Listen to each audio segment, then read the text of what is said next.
So we're taking a look at Cataclysm here, and this is the sequence of play. As you can see here on the play, there's really three phases to the play. There is an administrative phase that consists of several steps that players really can do at the same time to save time at the table.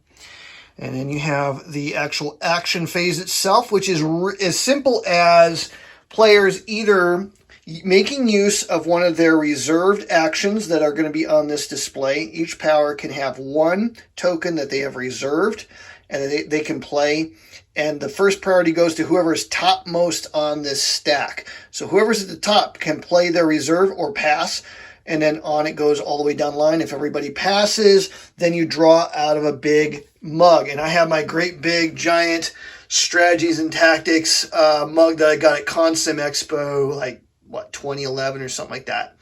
And so this great big mug, you're going to need something big because there's going to be a lot of chits that are going to be put in it once the war starts. Like say 1945, 46 turn, you're going to have a ton of markers that you're going to be drawing out of a cup.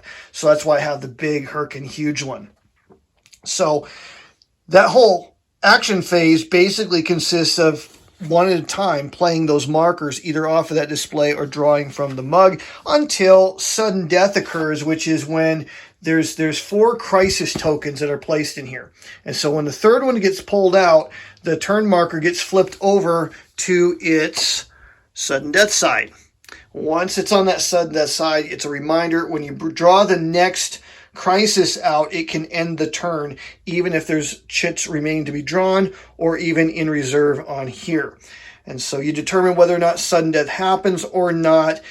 Sometimes there's too many markers left in here, and so there's some rules to govern that. If powers have too many of their own markers that have been undrawn or remain in here, then the crisis token goes back into the hopper and you continue to play until it's drawn again, and then you reassess. So that's the action phase. And then you have the end phase, which is basically dealing with your undrawn markers and then resetting situations where you can only flip a marker one time or move a marker one time on a track. You reset all of that stuff during the end phase. So the sequence of play is one of the more simple aspects to a game that actually has a lot of complexities despite its very simple looking appearance. Just give you a look around the map, give you a feel for things. What you have here is you have home countries, which are going to be keyed to the color of that power. So blue with the little tricolor here shows you that that's France. And these are colonies here. Syria and French North Africa are colonies. Provinces that are in that color and are in a colored box are home provinces. And so if it's in your power's color, but it's not in a colored box, the label that is, then that defines it as a colony. So French North Africa and Syria are colonies. You have the same sort of situation with the UK, where London and Scotland are considered home provinces or home territories. Canada is considered a home territory. Apologies to the Canadians.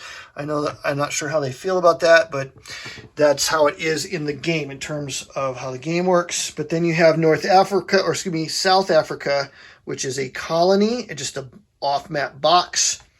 Then you also have India, Burma, Malaya, and 3 different territories of Australia, as well as Papua, which are all colonies. So that's basically the map. The white, non-colored, let's say uncolored territories, those are basically independent countries. And so basically each country is its own space, if you will. You have countries that have kind of this mottled effect to them, like the Caucasus, Turkey, Persia, just about all the Baltics and Central Europe. Those are considered rough terrain. It affects combat. It's a very broad brush way of representing the type of infrastructure and topography challenges that would be met by combatants in that particular area. So again, very broad brush treatment. Some areas are considered mixed, and so Turkey's actually a mixed territory where you can actually have ships parked in Turkey because of the Dardanelles, and they could pass into the Black Sea and so forth. So this is all considered to be one mixed territory. Denmark's another one of those where it's kind of like, it's going to function kind of like a sea territory would, but kind of like a land territory will. So there's some special rules governing that. Over in the Pacific side, now we have some in the Mediterranean, but a lot of the Pacific consists of sea areas that have pre-positioned air bases and or ports in them. And so you cannot station land units in these areas. Only naval and Air Force units can go in these areas. And that's something really important to remember, because these armies, Japanese armies, cannot be based in any of these areas. It can only be based in actual larger land areas like Papua, New Guinea, Philippines, which are mixed territories, Java, and so forth. You can't station them in here. These are called bases, and they have their own rules governing them. Once you kind of figure that out, that's going to really help when you start to play the Pacific side of things. You're going to pick up some of that in the European front, because there are some important bases like Malta. Normally you can't leave your sea and air units out in a sea territory. So you can't use your air forces or your fleets. Normally you can't just park them out in the ocean. However, because there is a base here, you can station one air unit, one naval unit in that spot. If you have a logistics token, you can double the capacity and put 2 air force and 2 fleets there, and so that can multiply what you can post in that particular area. You can capture those bases by naval actions, but that's getting way ahead of ourselves. You mark control of a territory by cubes coded to your color. So at the beginning of the game, Italy has diplomatic control, basically, of Austria and Albania. That gives the fascists 2 points. French have control in Yugoslavia, Romania, Czechoslovakia, and Poland, which gives them 4 points to the Democrat side. You also have British control of Iraq and Jordan, so that's 2 more points to the democracies and giving them a total of 6 points. Communists don't have much going on in Europe, but in Asia they have one of the territories of China, which is currently undergoing a civil war. You also have Mongolia, so the communists have 2 points. Japan controls Manchuria for 1 point. And to that we can add the 2 Italians, so the fascists actually now have 3 points on the victory track. So at the start of the turn, what we're going to do first of all is everybody gets to collect a flag from their available stock, and we're going to put it in our production boxes. Now, there's a bunch of special rules about this. There's flags in here, and there's some pieces in the production boxes right now because they've been held over from the previous turn. We're picking things up a turn into the game. Right now, France can't collect a free flag, nor can the UK, because there is a situation going on called status quo. As long as status quo is in play, you don't get your freebie. Now, you can choose to get your freebie anyways. You can choose to collect a flag anyways, but if you do it, you have to undergo an effectiveness check. An effectiveness check is going to be done on this track here. This guy should be right there. Effectiveness has to do with how effective your government is under current conditions. The number, basically these fall into several bands. You have the democracies at the bottom band, communists above it, and then fascist on top. That has to do with the efficiency of their government style, cutting through the red tape, as it were. Because Britain has an effectiveness rating of 2, they would roll 2 dice, and if any one of those is a 5 or a 6, they would be succeeding at their effectiveness check. You're going to use that mechanic for a lot of things in this game. In this situation, if they wanted to collect that flag, they'd have to do an effectiveness check. If they succeed, no problem. If they fail, their stability moves down this track. If it eventually enters collapse, bad things happen. Okay, there's a lot of bad things that'll happen. Not catastrophic early on in the game. Once your commitment level has reached mobilization or total war, then it does have a very powerful negative effect for the rest of the game for you. So as long as it's civilian or rearmament, it's not fatal. You can recover from that. But let's not risk it, so we're not going to try that. The United States has the same sort of thing going on. I believe, I'd have to double check the rule, but I believe they're not able to collect their flag because of the status quo as well. So I think that that is the same reason they don't get one. Soviets are going to get one, and they've already placed it into, actually, you know what? I don't think I have actually collected it. Let me collect it now. So we collect one of their 3 flags. They're going to get one right now because currently their government is undergoing political purges, and that allows them to get the flag. Collective security would allow them to get the flag, but if their posture was under military reforms, they would not get the free flag. They would have to basically do an effectiveness check. The Germans get 2 flags as part of the Night of the Long Knives special rule, and the Italians are going to get a flag. Now, they have one flag that's special. El Duce has an effectiveness rating of 2 just out of his own personality, whereas Italy, as a nation, has an effectiveness of 1. So the El Duce token is a better flag to grab when you can get it. So we're going to take him, and then the Japanese are going to get 1 flag as well. So everybody gets their flag situation sorted out, and then in increasingly high order of effectiveness, we're going to go ahead and do their builds. Now, again, they could do this in a group setting. If you had 5 or 7 players, you know, this could be really tedious, a lot of downtime. So you can actually do this simultaneously.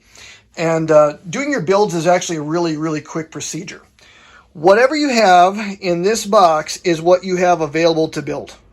Okay? If there's counters in your counter mix, you know, that are not in that box, those are available to you to add to your force pool when your commitment goes up.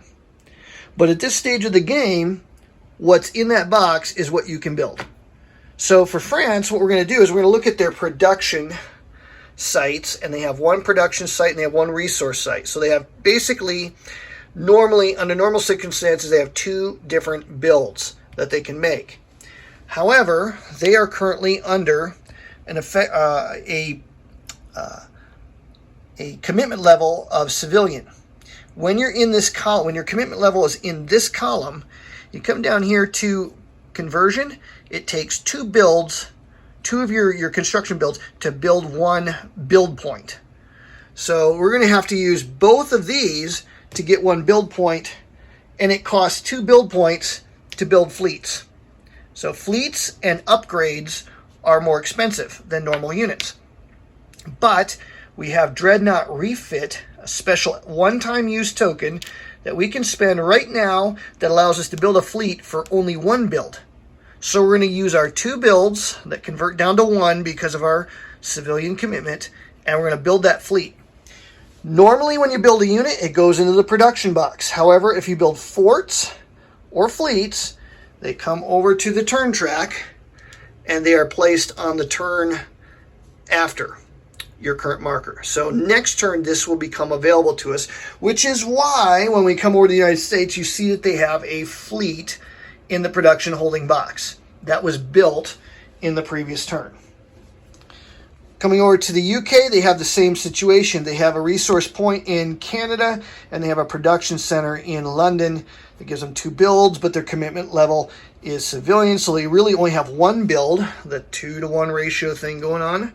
So they're going to use that to build the 1 item they can, which is an infantry. Slide over there, and they're done. The United States has 7 builds, but one of them they forcibly must trade or give to Japan because of the Washington Naval Treaty, which is in play right here.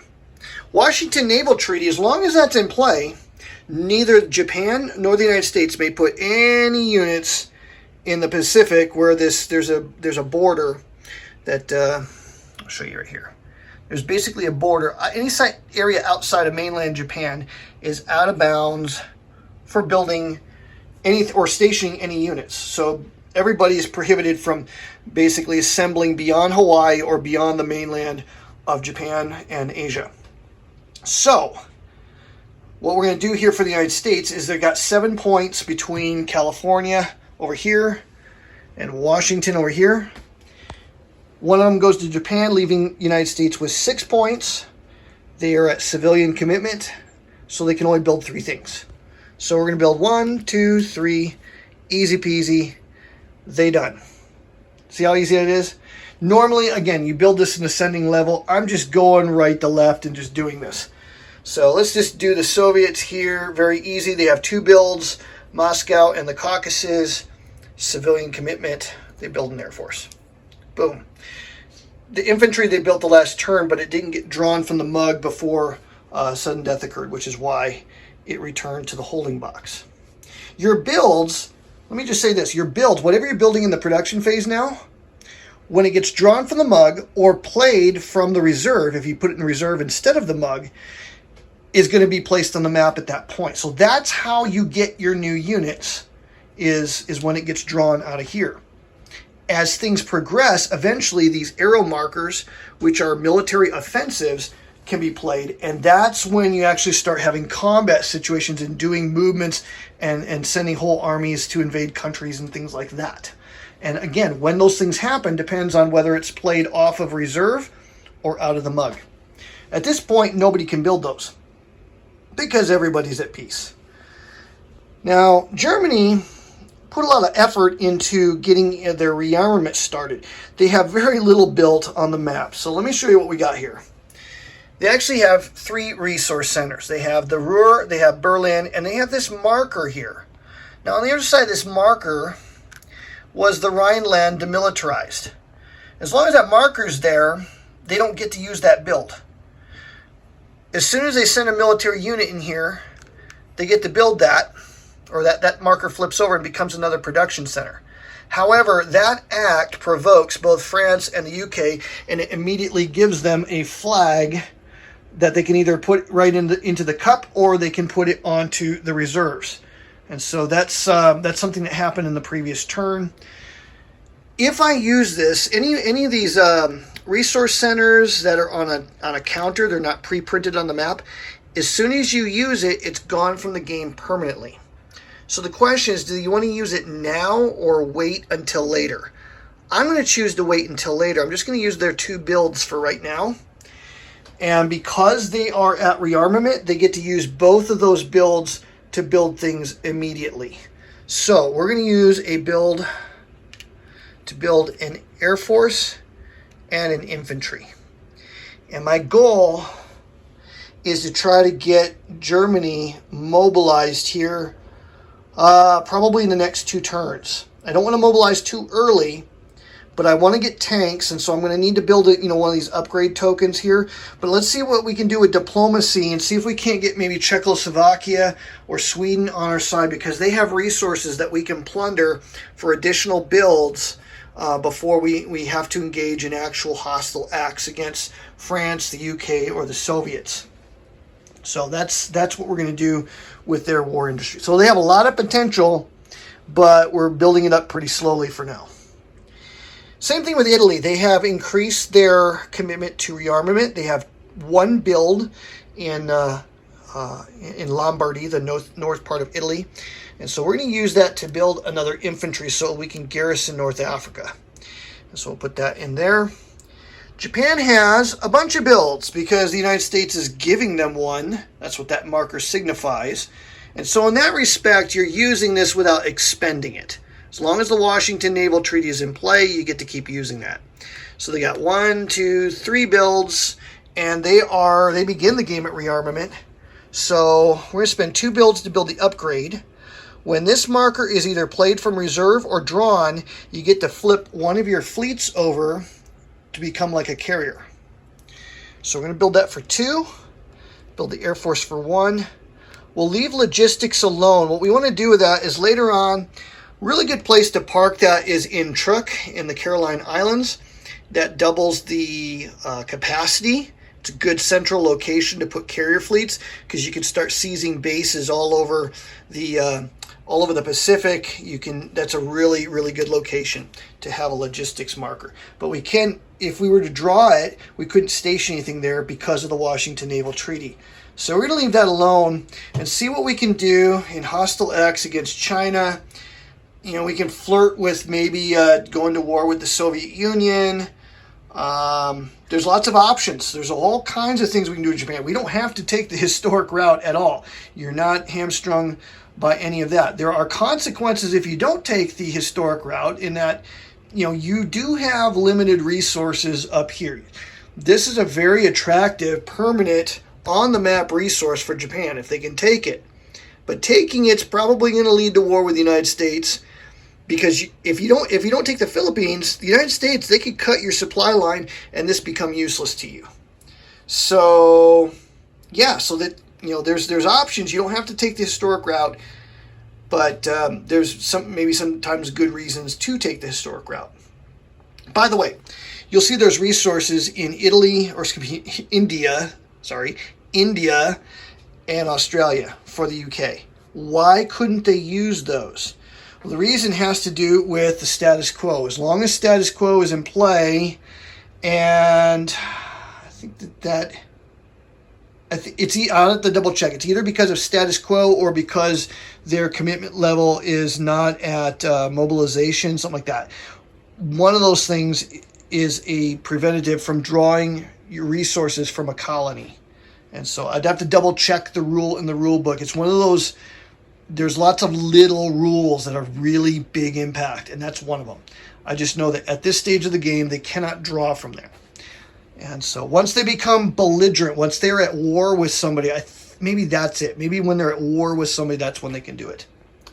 One other thing about that status quo business is they cannot increase their commitment to mobilization as long as status quo is in play. So how do you get rid of status quo, and how do you keep track of these little special rules? Well, there's these cool little play aids here for each of the factions that covers those special rules. And so the status quo marker goes away when Italy, Germany, Soviet Union increase commitment to mobilization, or the combined victory point total of Germany and Italy is greater than that of France and the UK, or if any democratic power becomes belligerent for some other reason, which means they've gone to war with Italy, Germany, or the Soviet Union. And by the way, that's true, that the UK could and the Soviet Union could go to war with each other. There's not always an immediate reason for why they would want to do that, but it can happen. It's wide open. These guys are not bound to have any kind of alliance with the communists. Okay, this really is a 3-faction game that you need to be aware of. And so both players will have these cards to help keep track of the special rules. Familiarize yourself with these. Keep these in mind because they do have major impact on the game. So that's what we're going to do here for Phase 1. Now, each of the players will take one of their markers from their available box, and from top to bottom, or from bottom to top order, they can take one of those markers and put it in reserve, so that when we go into the action phase, from top to bottom, each player gets to choose whether or not to take something from the reserve or pass their ability to do so to the next person down the list, and so forth, until everyone's either used them all or everyone's passed, and then you start drawing from the mug. So once you've placed a marker in reserve, all the others go into the mug, and they're going to be drawn out until, again, like I said, 4 of the crisis markers have been drawn from the game. So I'm Joel Toppin. This is Cataclysm. Sorry for the shaky camera there. This is Cataclysm. We're going to do some more videos about this. Hope you enjoy them. Hope this helps you get into the game. If you have not pre-ordered this game, check it out. GMT Games. It's on their pre-order. This is one of the coolest sandbox games of the 1930s, 1940s, World War II. It's what World War II could have looked like, kind of a game. It's one of the coolest ones that's out there. Very cool, deep game experience. Definitely worth checking out.